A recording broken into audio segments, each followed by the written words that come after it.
Alabama, big winner on Saturday. Now they got another showdown with a team that by chance they're a 31-point favorite over. They had a shutout win, but that wasn't good enough for Kane Womack and the Alabama defense. Clint Lamb and I are going to talk about that more on Cover Crimson. Like and subscribe, guys. Give us a thumbs up. That's a way of saying Roll Tide. And let's get this thing started. I know you're ready to talk Alabama, and we're ready to talk Alabama. So let's do it here. It's on a Tuesday, right? Yeah, it is.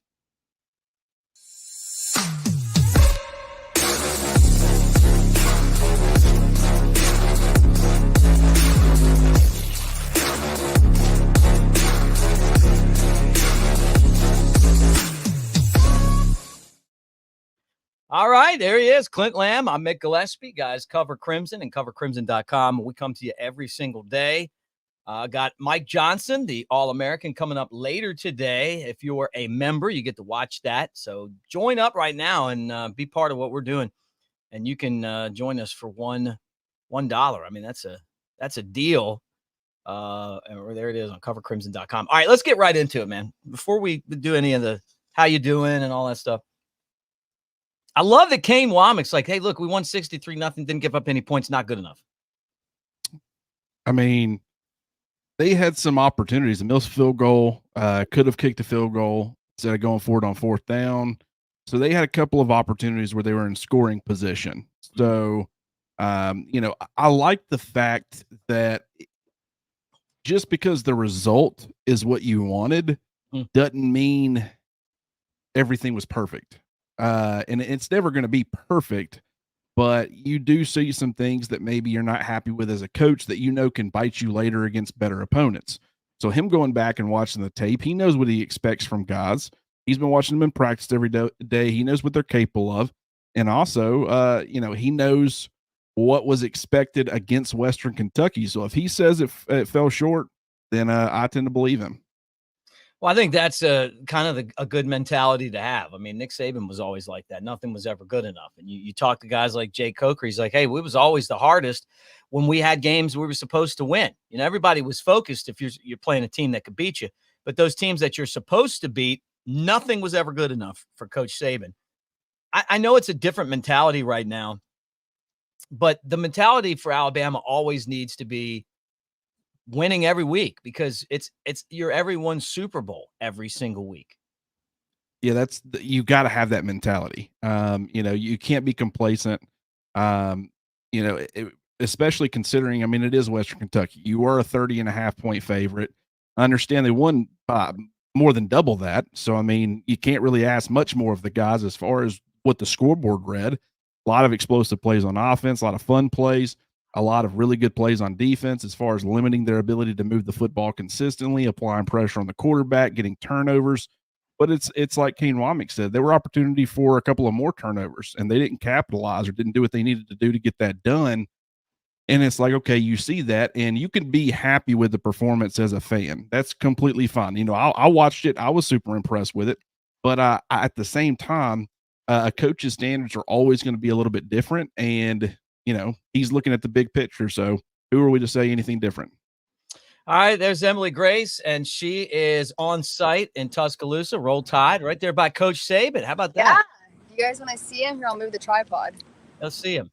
Old friend, right? Oh, there he is. I saw him in his box. I saw him on game day. I saw Pat McAfee dancing with him, and now I see you hanging with him. It's good company to keep, especially outside of Bryant Denny, that's for sure. Yeah, so how did it go today? We got some clips coming up from some of the guys that you talked to. So it was good. It was good to hear, especially from a lot of defensive guys. Keon Sabb in particular obviously had 2 picks, almost 3.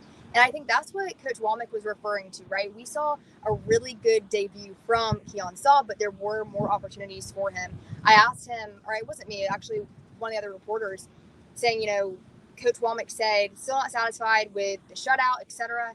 And he said that consistency has to be up as a whole, not just even in his position group. But it was really fun just to get to hear the players. I asked Jihaad Campbell what he felt like his biggest strength was from Saturday. And he said, playing with my God-given ability and flying around. He finished it up with, it was just really fun. And that made me chuckle. Yeah, it seemed like he was all over the place, Clint. Yeah. You talked to a lot of defensive guys today. What was that mentality? Did they kind of reflect what Kane Womack had said and kind of his expectations for how things, from a fan's perspective, 0 points, only 103 yards passing, a couple of turnovers. Everything seems good, great, and wonderful. But did the players more so reflect the defensive coordinator's thoughts today when you talked to them, or was it more so they were happy and satisfied with how Saturday went? I think that they were happy with the win for sure, but I think they all shared that common theme of, listen, that was okay, we can do better.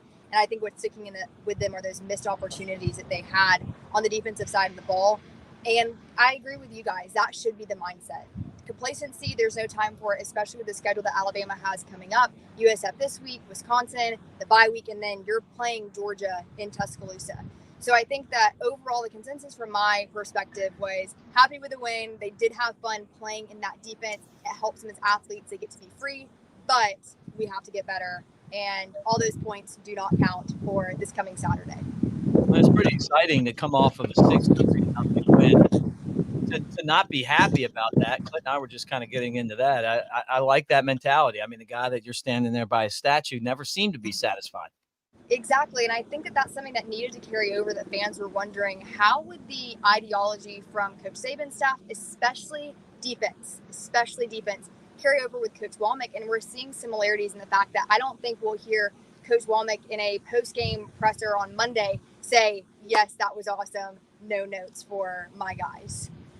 What was things like as far as on offense? I know you talked to Jam Miller, today as well. Kind of obviously had a lot of success in the run game, but it wasn't like either guy. I mean, Justice Haynes had 4 total carries. Jam Miller only had 5. So what was kind of, his thoughts in the game? Did he share anything on that? For sure. I think that the most notable thing that stuck out to me when talking about him and Justice was how important it is to have 2 guys that are really good in the running back room. And what you run into, and you guys know this, when you have 2 such explosive players in the same position, jealousy, selfishness, that can all come into play when it comes to who's getting what carries. And that is not, I can confidently say, not playing a factor in that room at all. They both want each other to succeed ultimately for that team. So I talked to Jim for just a second. I actually was able to ask a few players about tied teammates. So I know you guys have seen that video, not to change the subject on you guys, but I spoke to Jam specifically because the tied teammates video, Susanna, the 10-year-old little girl who's battling a disease, came in, and her favorite position group was the running backs. And so I was able to ask Jam how he felt about being honored like that. He gave a great response, and he said, coming from that little lady, it was really cool because, you don't hear that the running back is your favorite position. Usually it's the quarterback. Jalen Miller was her favorite player. So I talked to him about that. But overall, I think that he was, in the mindset of, you need to have a good running back room. We have that. The selfishness, not here. And ultimately, they want to have the best running back room in the country, like he said a few weeks ago. And that starts with having chemistry with the guy behind you. Yeah, I think that's cool, too. I like some of the things that Coach DeBoer is bringing to the table. I mean, it's the first time I've ever seen a C on the chest of the captains. And obviously, when you give out players of the week and it's guys on the scout team, I think that's a good thing. And then, and that video I saw where where she's running the ball in and the guys are all celebrating for her. It helps you keep things in perspective, but it's just such a different vibe now around Alabama than it was with Nick Saban.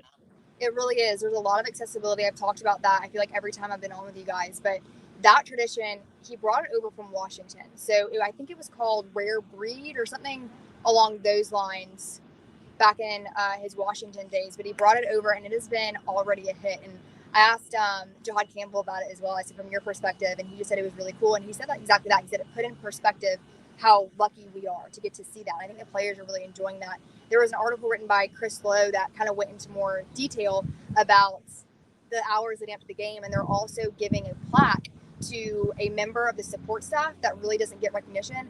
And this past Friday night at their team meeting at the capstone, they gave it to one of the custodian ladies, and she had no idea. But I think it's little tidbits like that we're seeing inside this program that we did not get under Coach Saban. Is there anything like I know that we got the update yesterday from Kalen DeBoer as far as Caden Proctor. It looks like it's going to be more of like a week-to-week thing.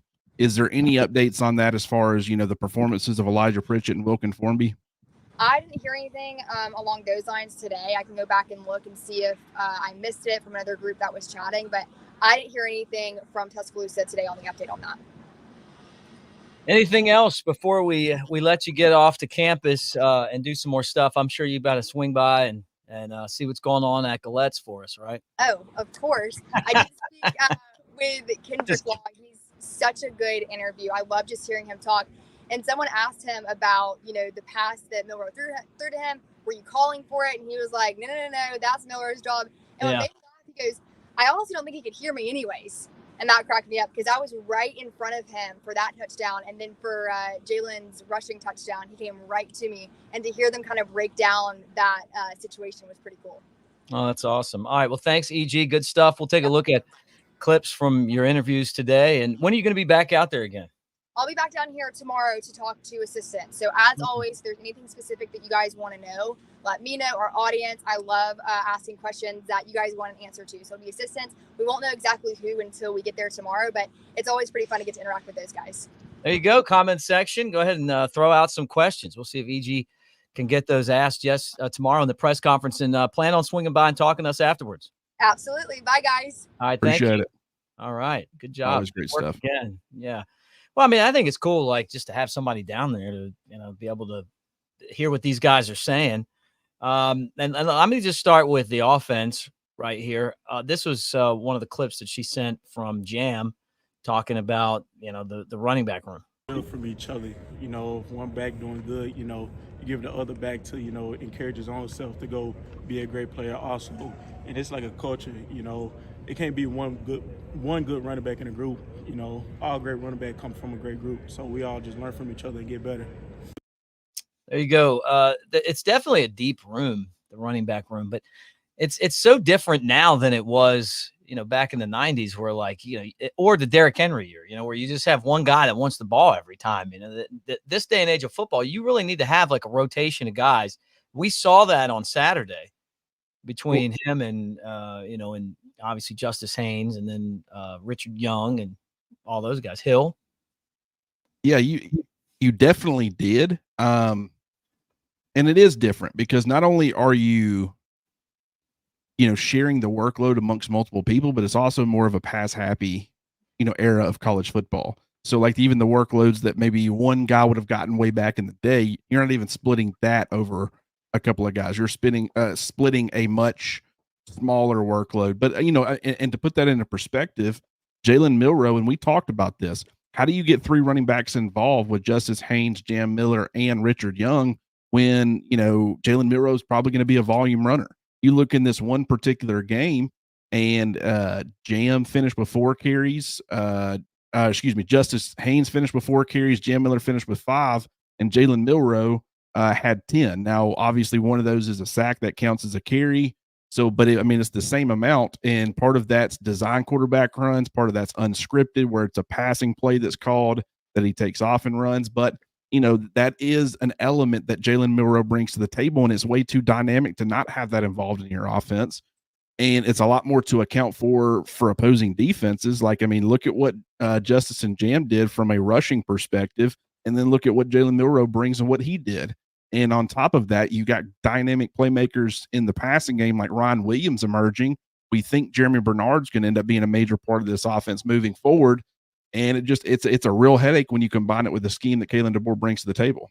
Yeah. That's kind of what I'm expecting in the future, but I don't really know that Alabama really had to do much at all on Saturday. They were just breaking so many big plays. We really never got an idea of what this offense is all about because they scored so fast, so in a way, I kind of hope that Saturday things can, can kind of slow up enough where they'll stop us enough where we can really get some experience where we can see kind of the complexity. Are you pulling for not scoring, Mick? Is that what we're doing right now? No, look, man, I jump up and pump my fist every time Alabama scores. I yell things. I'm not an easy guy to watch Bama with, especially in the big games, and I love it every time we score, but I just worry when you get into these games, like Wisconsin might actually have a really good defense and you're having a tough time scoring. And it's a different style of football game. Like Georgia's going to be set up right now because they played a very good Clemson defense. Clemson's offense stinks, but their defense is really good. And they had to grind out drives to score. Had to earn it. It kind of they looked like those Alabama teams and Nick Saban to me. But we're never going to have those again in Tuscaloosa. Nick Saban retired, and this is a different style. You got to score points. I want to see those guys kind of go down the field, snap the ball cleanly, hand it off, block, do all the things that they have to do, make some third down conversions, a tough drive or two just to get set for Wisconsin, because when Georgia comes in, their defense is very good. And Alabama's you just don't want to be kind of in a spot where, man, we're going from here to here and we're just not ready for it. I mean, yeah, it's you want them to be battle tested. You want them to have faced some adversity to see how they overcome it. Obviously going 3 and out on the first drive is not how anybody, I think, envisioned the Kalen DeBoer era to start off on that side of the football, but then they followed up with a lot of explosive plays. It's like we've said really since the game, it's, more of a consistency thing. You want to see them be able to grind out a little bit more. And that's part of it. When you are scoring fast, it limits what you're putting on tape. And I think in a lot of ways that's good, because it hadn't been an overly complex scheme up to this point. It's only been one game. It was run a much more vanilla style compared to what we know Kalen DeBoer is capable of. But, the offense is set up for a lot of success because you can attack defenses in so many different ways. And it's not just, before it was, okay, Alabama's got like an elite quarterback. They got elite receivers all over the place. They got elite running backs. They got a good offensive line. And so it was kind of the same thing. But the big difference in my mind is the scheme is there to match. It's much more Steve Sarkisian, Lane Kiffin, that style of offense where scheme is going to be able to put major strain on opponents too. And that's something that we really haven't seen in recent years. I think that's going to make a big difference, but you would like to see them battle tested a little bit, because you don't want the first time they're really facing any sort of adversity to be Georgia in week 5. Wisconsin, though, in week 3, they're certainly going to present some challenges. And I think, it's like you got to earn it a little bit more with those guys. I want to remind you guys that we're brought to you by mybookie.ag. Use the promo code NEXTROUND to double your initial deposit. That's right. MyBookie will double your initial deposit when you use the code NEXTROUND. Kick off the football season with mybookie.ag and double your initial deposit by using the code NEXTROUND. So take advantage of that right now. Thank you for hanging out with us. Great to see you guys in the comments section. Southern Red, Roll Tide right back at you. Getting some rest over Labor Day is exactly what we were able to do. Actually, I did. I don't know about you, Clint, but I feel refreshed. Yeah. I mean, I feel like the grind just continued, and that's one part of our job. We're very blessed to get to do what we do. So I'm not going to sit here and complain about it, but Monday for me was not spent grilling or on the lake, and anybody that got to, I love it for you. It was rewatching the game several times, trying to get a good feel for how things kind of played out. Obviously did that on Sunday too. Got the snap count observations out for the defense, still working on those for the offense. A lot of really interesting, takeaways from that, just as far as, Ty Simpson really didn't get any run with the first team offense. When he came in, they were pulling in all the backups, and it's like, okay, they did let him sling the football around a little bit. Right. In a quarter and a half, he had as many pass attempts as Jalen Milroe, which that speaks to the fact that, you didn't have all those explosive plays. You had to have more sustained drives. That's going to present more opportunities for everybody. But, that was interesting. The fact that, a lot of Jim Miller's success was kind of off tackle compared to Justice Haynes, who was kind of banging between the tackles a little bit. And a lot of his success was coming inside. I thought they were complementing each other in that way. The wide receivers, the fact that Jeremy Bernard didn't get a whole lot of targets, the fact that, in 2 receiver sets, it was Bernard and Ryan Williams. I was very surprised by that. Kind of that tells me moving forward, even though Bernard didn't get a lot of work and, Ryan Williams only got 2 targets, 3 combined between them, they're probably going to be your top 2 receivers moving forward, with Kendrick Law being the 3rd. Great to hear from you, Joseph. How about this one? Roll Tide from Berkshire Mountains in Western Massachusetts. Roll Tide to you, James, wherever you guys might be hanging out with us today. Like and subscribe. Give us a thumbs up, and thank you for being here. The new AP polls out, Clint. I can pull that up. I don't think there's going to be any surprises there for Alabama. So we'll kind of take a look at that in a second. But let's talk about this defense again. Here's a clip Jihaad Campbell was really fantastic. Here's what he thought. Using my God-gifted ability to run all over the field, really, it was pretty fun, definitely. His God-gifted ability. I love that, just short and sweet. Just that one part where it's like, hey, yeah, just using my God-gifted ability to run all over the field and make plays. And his Bama fans are like, hey, that's what I saw too, man. Glad you've got that God-given ability too. I thought that he was everywhere. I mean, I thought every time I turned around, there he was. Was he the most impressive player to you defensively? I thought so. I mean, just because you couldn't look up and not see number 11 somewhere in the middle of the play.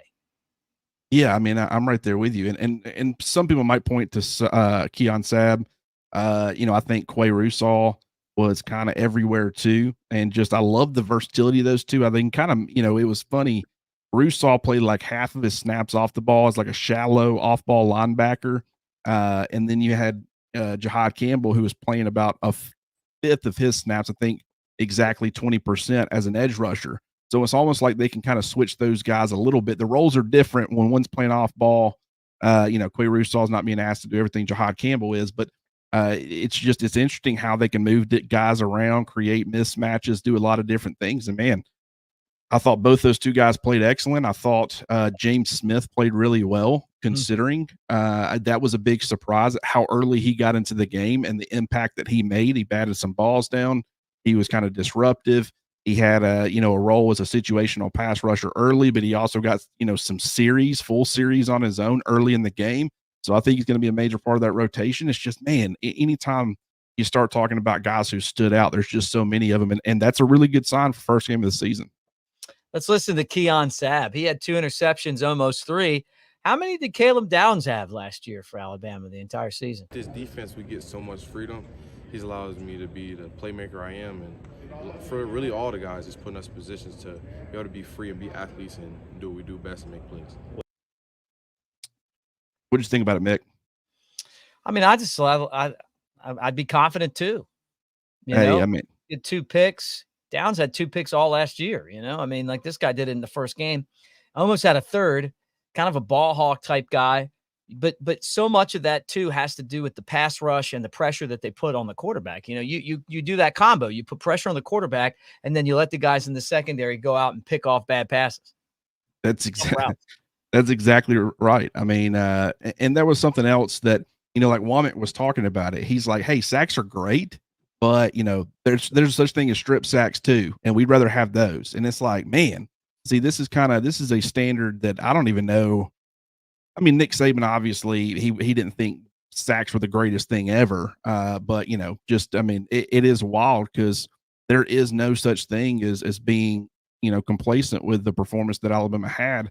And that plays into it, man. I think that's why you have these guys having this ball hawking mentality. Mm-hmm. You got this relentlessness. And this is the thing to me that I found so interesting. It was the entire defense playing with that mentality. It wasn't like one guy. Like Russaw's always been that player since high school.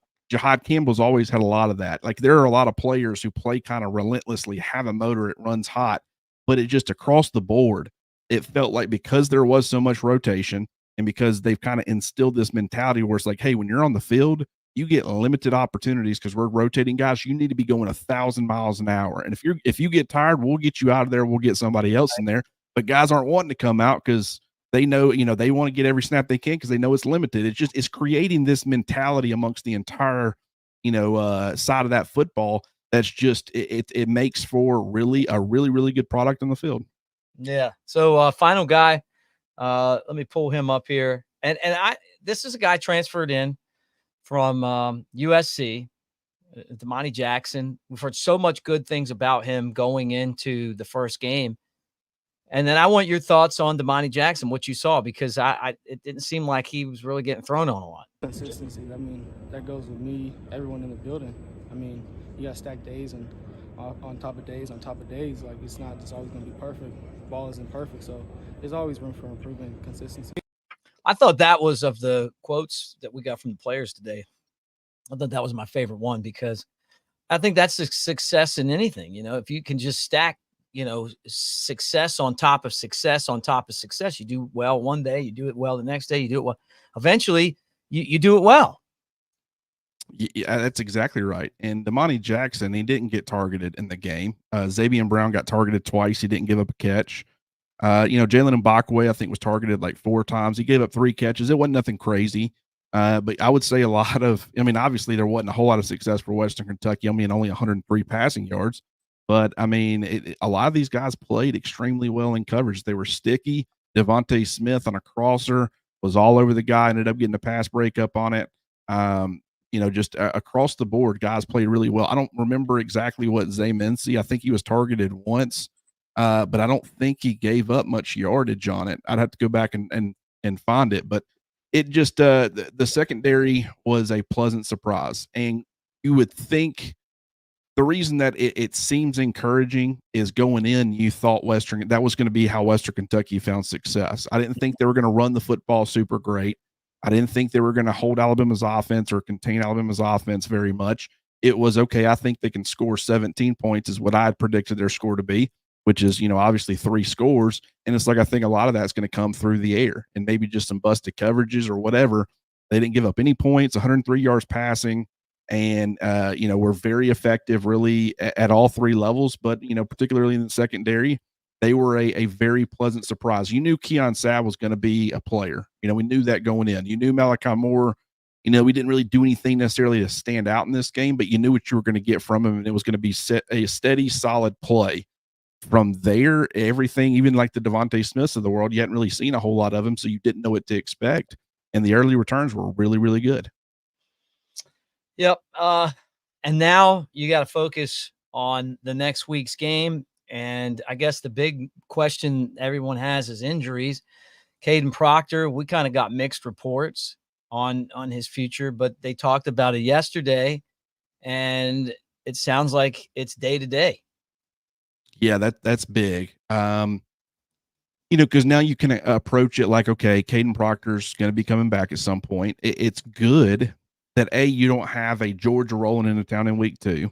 It's good that you have that bye week prior to Georgia, so maybe that gives him an extra week where he can get back before Georgia. You might have to go into a hostile environment against a pretty darn good Wisconsin defense. That will be a tough test if Proctor's not available. Not saying that he won't be. We don't really know at this point. But, at least with USF, you have to feel good about the fact that you have Proctor coming back hopefully in the near future. And now you get to focus on the fact that your 2 tackles, the 2 that were battling it out at right tackle, are getting every single rep over this next game. And, that will certainly help as far as their experience. If something happens to Proctor again later on, if something happens to Wilkin Formby, you've got a little bit of built-in depth now with some more experience should something happen to your tackle, one of your tackles once Proctor returns. But at the same time, Proctor's got to get back on the field sooner rather than later. The depth there is not great. I don't think Miles McVay played very well, if I'm speaking candidly. And so, they need to continue to get better with any opportunities that they get. But, the Alabama really needs to have Caden Proctor back so that position's got a little bit of depth. And if they can do that, I think they're in pretty good shape. Yeah, no, I'm with you. I'm excited about what the what the offensive line is going to look like when he gets back. I was worried that it was going to be something that we weren't going to have him back, Proctor, for 6-8 weeks.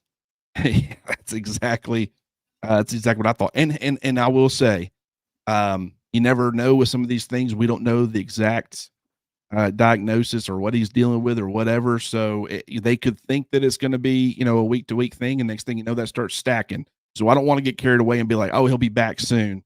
We think he's going to be back soon, but that should not be really, set in stone or anything like that. But compared to, I'd heard good things initially, like, and then, I heard not good things, and you start to worry because it's like, okay, did this turn out to be worse than they thought? Was the initial information wrong? And then you actually hear from the coaches, which is why you wait. And you don't just report on this stuff when you hear it.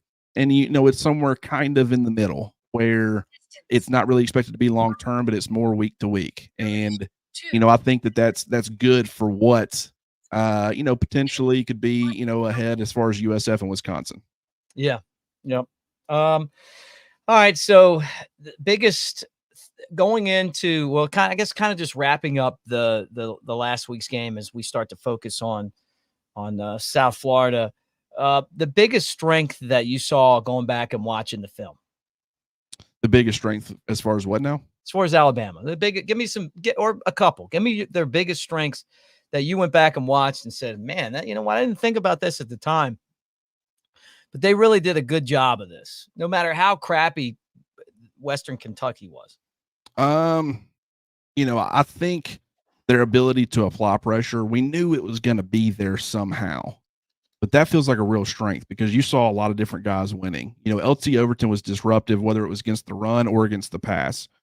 James Smith was surprisingly effective. Now, granted, in obvious passing situations, you get him in those one-on-one opportunities. We've talked about how capable he is in those situations. Quay Russaw was dominant against the run, set a really hard edge, but was also a very effective pass rusher as well. Quandarius Robinson led the team in pressures, had the only sack of the game. And so, when he's out there, as far as doing like the shallow off-ball linebacker stuff like the Wolves expected to do, he's not great at that, to be honest. Like there was one, particular rep where he's supposed to stay inside. Gap is obviously inside, and he, thinks that they're going to bounce it. And so he bounces it, and then it's his gap. He gives up kind of a run up the middle.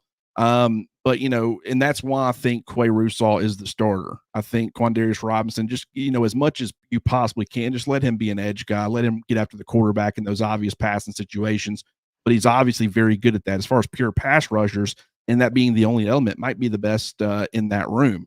But, you're getting pressure from him. I think that they will be a lot more creative in how they send guys and what they do. They were working the different personnel packages and lining Jihaad Campbell up in different places, but they weren't getting crazy with, zone blitzes and sending different guys and disguising things a whole lot. They were rushing for a lot and having a lot of success. So we still haven't seen what this defense is capable of, but I was very encouraged with how relentless guys played and how often they put pressure on the quarterback, because that's where really everything starts. The secondary, based off of what we saw from those guys, I think they're, certainly going to be good enough to hold up, especially as they continue to get experience. Like this was the most inexperienced this group will be all year. It will only get better from here. Yep. So as that gets shored up or whatever, when you got a pass rush that can complement that, it can, create some really good things. So probably the pass rush and how consistent they were applying pressure on the quarterback, I think that was big. CoverCrimson.com. Clint's on there. His evaluations, hanging out on the message board with Stacy, Chris, me, the rest of us at CoverCrimson.com. Sign up now for $1. Be a part of it. We got an All-American report coming out today with Mike Johnson. He's going to give you the breakdown of the offensive line. Got to be a member to get that, but make sure that you check that out and be part of what we're doing as we try to build this thing. We appreciate all you guys for hanging out with us here and getting after it on the message board. Roll Tide. Kevin Sumner from Knoxville, Tennessee. I spend a lot of time there. Clint used to live in Sevierville. Steven, great to see you.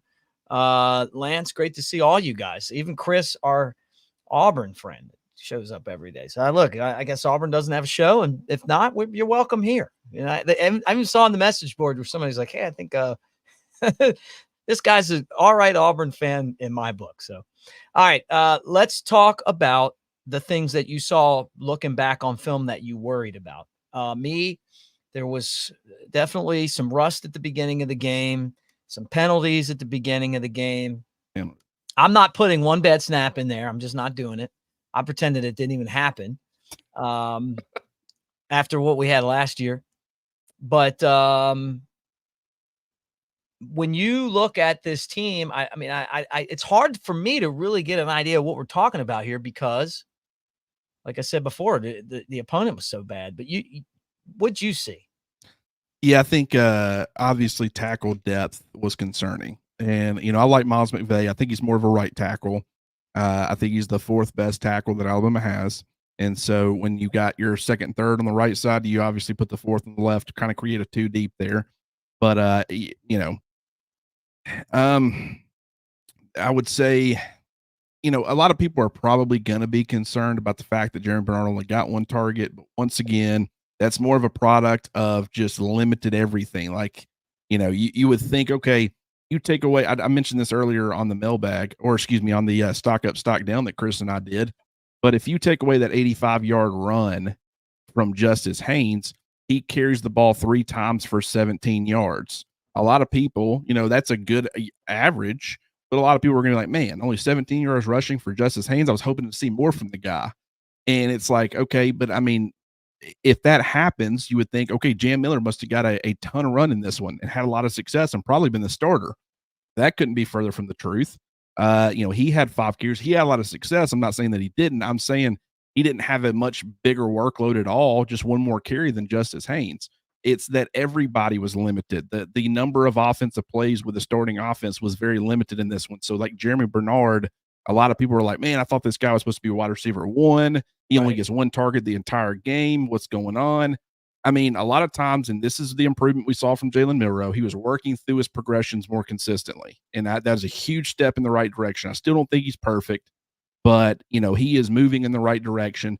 Jeremy Bernard, at least on the one touchdown that Ron Williams had, it might have been both of them.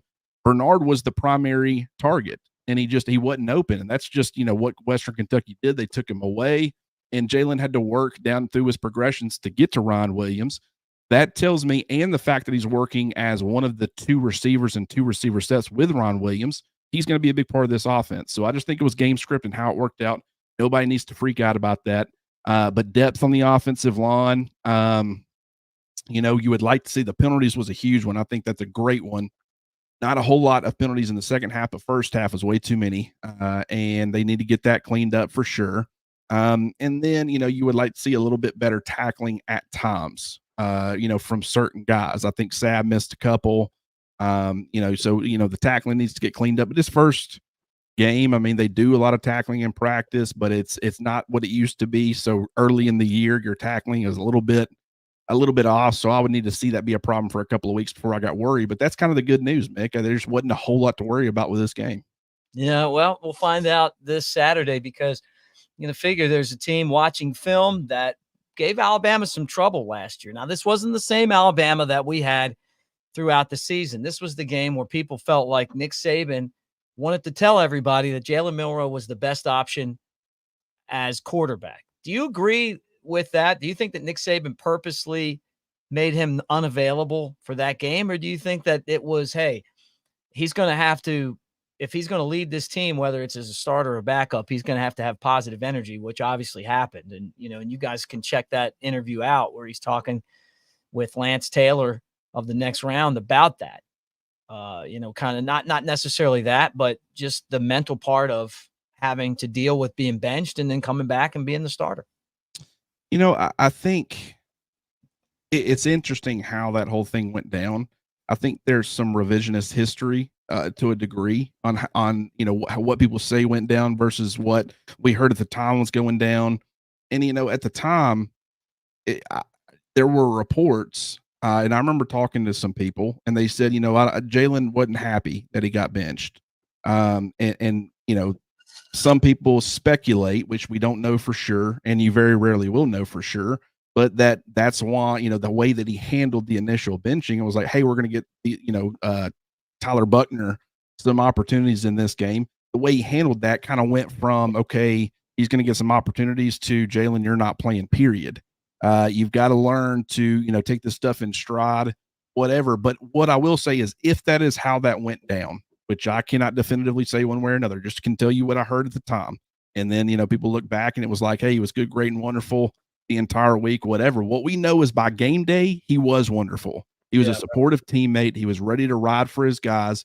And I think that the way that that the team saw him respond to that adversity of being benched, they already respected him. A lot of those guys wanted him as the starter, but I think that took things to a whole new level. And it's where it really brought the team together because they rallied around Milroe. And I think that is, that's big. Like I said, I couldn't tell you exactly how the situation went down, but I do know that was one of the poorest games I ever saw a Nick Saban team play. And they did not lose it, but it was, and there was a lot of factors, the weather, the delays, Tyler Buckner, no offense to him, but just wasn't it. It felt like guys weren't playing hard. What the reason was for that, we don't know. But it was a really, really rough outing, and it is incredible. The Texas game, you make some poor plays. Texas is really good. They go to the college football playoff. They beat you.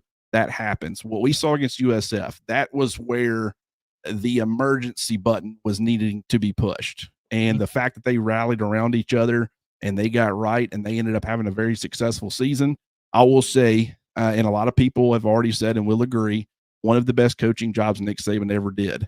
And you got to give the guys in that room, including Jalen Milroe, a lot of credit for building that team into what it was, as far as not only just the chemistry on the field, but the chemistry off the field too.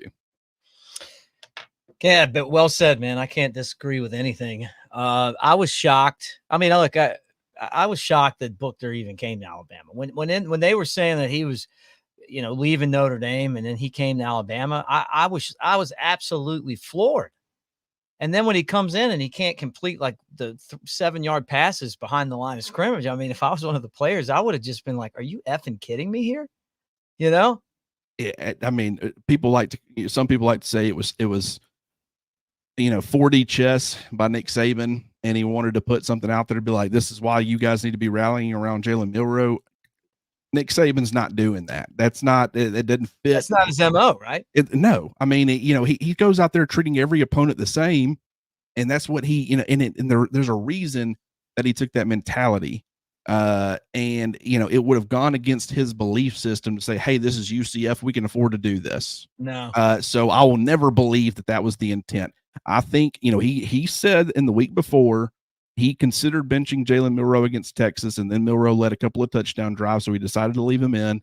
They had said that they were going to give some other guys some chances, and that week they said, this is the week we're going to do that, because, it was the kind of it needed to be a get-right game for a lot of people, and it ended up being that. It's just they needed to go through probably one of the worst performances I've seen from an Alabama team under Nick Saban, to kind of get there. But yeah, I definitely don't think it was an intentional benching to send a message to anybody, but just the way that it worked out, it will forever be, the benching Jalen Hurts in the second half of the national championship for a true freshman, Tua Tagovailoa.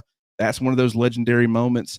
This team, despite the fact that it didn't win a national championship, came pretty darn close, but it will forever be, how the team responded to a lot of adversity, losing by double digits at home to Texas, seeing your quarterback get benched, going to USF, just playing a terrible game, and then bringing everything together to make a college football playoff push and come, within overtime of getting to the national championship. And I think they win it if they get there. So that's a pretty special season. And once again, one of the best coaching jobs I've ever seen Nick Saban do.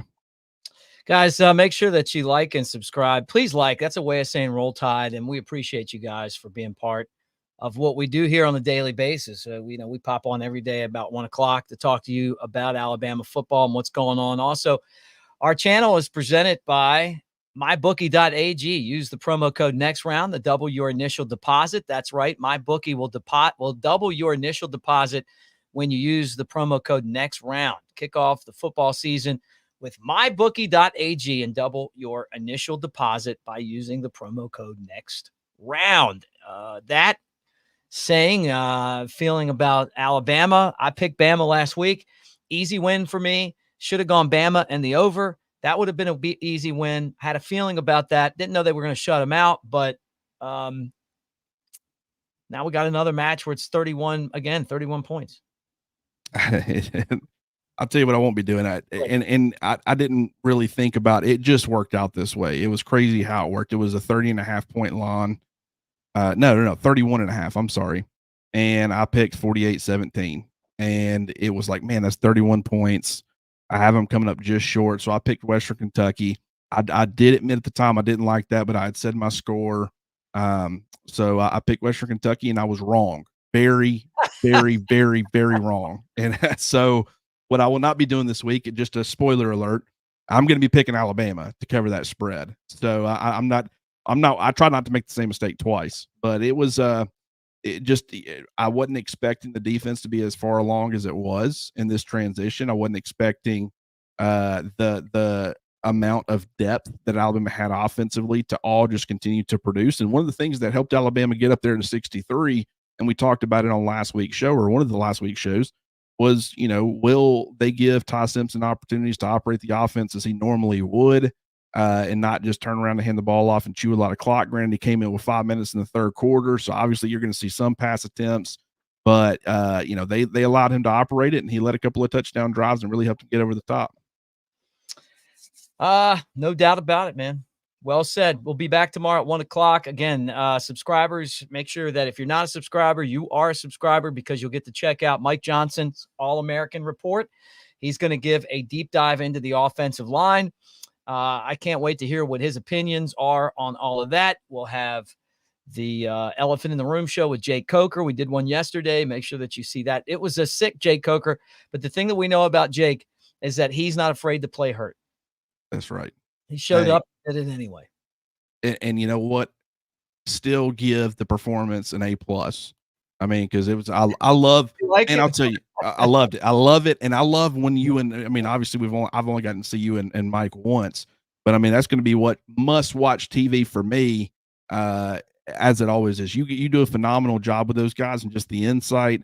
You know, I like to think I know football decently. I don't know football like Mike Johnson. That guy knows his stuff, and he's a fun guy too. So just great combination. Always enjoy watching you guys together. He's got the coaching brain. He just doesn't want to coach because it takes too much time away from his family and all of that stuff. But he's got the brain that it would take to go somewhere and be an excellent coach. He did it in high school for a couple years, Mike. And then honestly, like I'll tell you what's been exciting about working with Jay Coker is I'm starting to see him kind of come out of his shell. You know, like he started breaking some stuff down last show. I didn't even say anything to him. I just let him do it. And I was like, I don't even think he realized that he just gave us an A+ breakdown of Milroe's footwork, what he was doing on a certain play. It was like without even thinking about it. We had to drag him into the podcast world. It wasn't something that he was coming in wanting to do. I mean, you know, there are very few quarterbacks in the Nick Saban era. You know, Jalen obviously would be one. Coker would be one. And Jalen Milroe would be one. As far as, you know, being benched and, you know, giving another guy an opportunity. And so when Jake Coker talks about Jalen Milroe, and not only just from what you're talking about on the field, but just the experience of it happening and kind of getting a team to rally around you and stuff, who better to ask those questions or get insight from than Jake Coker? I mean, so it's phenomenal. The fact that we got both of those guys as a part of this team is just, it's spectacular. And, you know, I love this show. We do it every day. I love that with the listeners and everything. But if you're not checking out Elephant in the Room and then All-American, is it All-American Report? If you're not checking out those two, man, you're missing out. It's phenomenal content. You're a member of Cover Crimson too. You get to go in the message board and write down what you want me to ask them, and I'll make it part of the show. It's kind of one of our promises to you guys for being part of the channel. So roll tide, everybody. Thank you for hanging out, and we will do it again live tomorrow. So make sure that you're here. Oh, and by the way, tomorrow I may be somewhere besides my home studio. Just give you a hint, somewhere that I can go by boat or by car that has sandy beaches and some of our friends. Oh. See, you've done this before. You're good at those teases, but we already know. But Bushwhackers. You better save me one, brother. Yeah. So you'll know tomorrow. If you don't see this behind me and you see like water and sun, you'll know where I'm at. All right, roll tide, guys. Thanks for hanging.